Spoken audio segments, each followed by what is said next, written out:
rumus dari pasal 51 itu mengatakan tidak dipidana niat strafbar atas suatu faith atau perbuatan ya. Kubu Sambo makin cemas. Pengacara Eliezer kuliti bab ini. Di luar dugaan publik, Eliezer bisa bebas pidana. Terima kasih atas penjelasan ahli.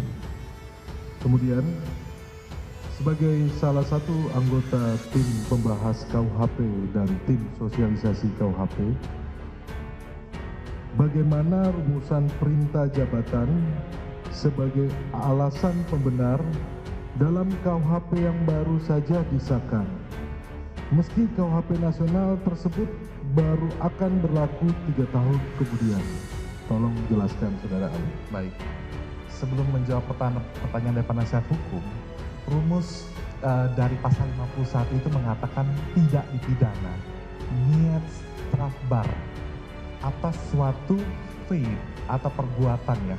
Nah, tetapi kalau kita cermati lebih lanjut sambil mungkin mohon izin apakah bisa ditampilkan, mohon izin majelis, apakah bisa ditampilkan rumusannya? Baik ya. Jadi perbuatan ini sebenarnya adalah perbuatan pidana. Maka dari itu dalam pasal 51, mohon izin majelis apakah saya boleh menyerahkan juga?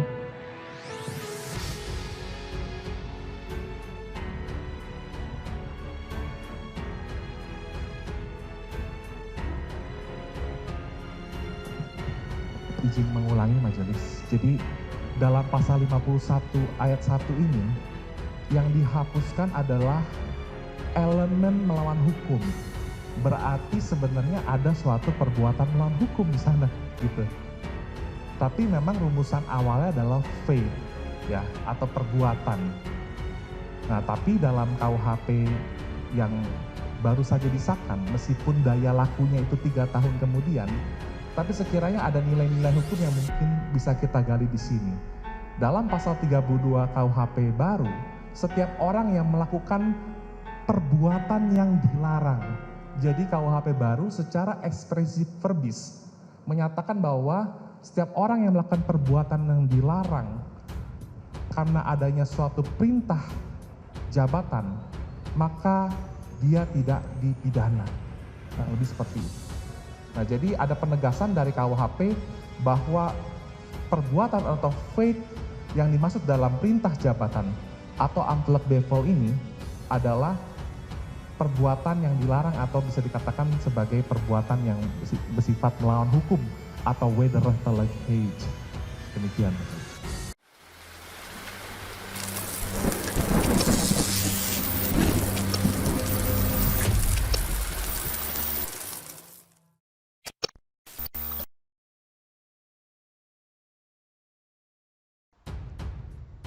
Pengacara Baradae gali perintah jabatan Verdi Sambo.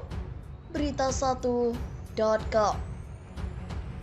Pengacara Barada Richard Eliezer Pudiang Lumiu atau Baradae, Roni Talapesi mengungkapkan bahwa pihaknya akan menggali terkait perintah jabatan pada sidang hari ini, Rabu 28 Desember 2022. Diketahui perintah jabatan yang dimaksud itu dari Verdi Sambo kepada Baradae. Baradae merupakan sosok yang menembak Brigadir J. Terkait apa yang akan kita gali persidangan hari ini adalah fokus kita terkait dengan perintah jabatan, kata Roni kepada wartawan di Pengadilan Negeri Jakarta Selatan. Dikatakan Roni pihaknya menggali hal tersebut agar mendapatkan informasi yang sama bahwa tujuan mereka itu terkait dengan perintah jabatan. Kemudian, kenapa perintah jabatan di dalam KUHP itu dikenal dengan penghapusan pidana? Kalau kemarin di persidangan sudah ada pasal 48 terkait paksa, itu juga sudah diungkapkan oleh ahli pidana yang disampaikan oleh JPU, sambungnya. Dalam persidangan kasus ini, Verdi Sambo dan Putri Chandrawati didakwa melakukan pembunuhan berencana terhadap Brigadir J. Verdi Sambo dan Putri bersama dengan Kuat Maruf, Baradae serta Ricky Rizal didakwa melanggar pasal 340 subsidiar pasal 338 KUHP Jungto pasal 55 KUHP. Baradae disebut jaksa sebagai sosok yang menembak Brigadir J. "Woi, kau tembak," kau tembak cepat, cepat woi, kau tembak, ungkap JPU soal perintah Ferdi Sambo ke Baradae. Baradae lalu menembak memakai Glock 17 sebanyak 3 atau 4 kali ke Brigadir J yang membuatnya terjatuh dan bersimbah darah. Siapa yang salah soal perintah Sambo? Ini kata ahli hukum pidana. Tim kuasa hukum Ferdi Sambo dan Putri Chandrawati Febri Diansyah bertanya kepada saksi ahli pidana terkait siapa yang bertanggung jawab mengenai perintah Sambo mengenai Hajar Richard di kasus dugaan pembunuhan berencana Brigadir J. Hal itu diungkapkan di sidang lanjutan kasus dugaan pembunuhan berencana yang menewaskan Brigadir Nofriansyah Yosua Huta Barat atau Brigadir J. Sidang digelar di Pengadilan Negeri Jakarta Selatan pada Selasa 27 Desember 2022. Duduk sebagai terdakwa Ferdi Sambo dan Putri Chandrawati. Mulanya Febri bertanya kepada saksi ahli pidana Elwi Daniel jika terjadi kesalahpahaman mengenai perintah orang yang memerintahkan dan orang yang diperintah melakukan sesuatu. Elwi menyebut yang bertanggung jawab dalam hal tersebut yakni orang yang menerima perintah. Dalam konteks ilustrasi seperti itu, ada pasal 55 ayat 2 KUHP bahwa orang yang bergerakkan hanya bertanggung jawab sebatas apa yang dia gerakkan beserta apa akibat dari apa yang dia gerakkan. Dia bertanggung jawab sepenuhnya kalau seandainya orang yang digerakkan itu melakukan perbuatan melebihi apa yang dianjurkan, maka dialah yang bertanggung jawab, bukan yang menggerakkan yang bertanggung jawab, kata Elwi.